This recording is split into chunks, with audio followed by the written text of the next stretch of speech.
مجموعة شركات بيراميدز للتطوير العقاري أمنت بالحلم، وكان هدفها رؤية مختلفة بفكر جديد. طور من منظومة الاستثمار العقاري في مصر.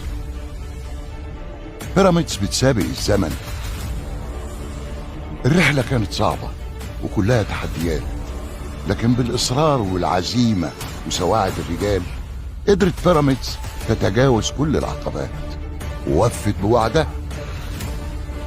والنهارده وبكل فخر ومن مدينة الجلالة الجبلية ومن فوق سطح البحر بأكتر من 700 متر، بيراميدز قدرت تطوع الجبال وتبني سكاي سيتي، أول منتجع سكني ترفيهي، تخطيط محكم.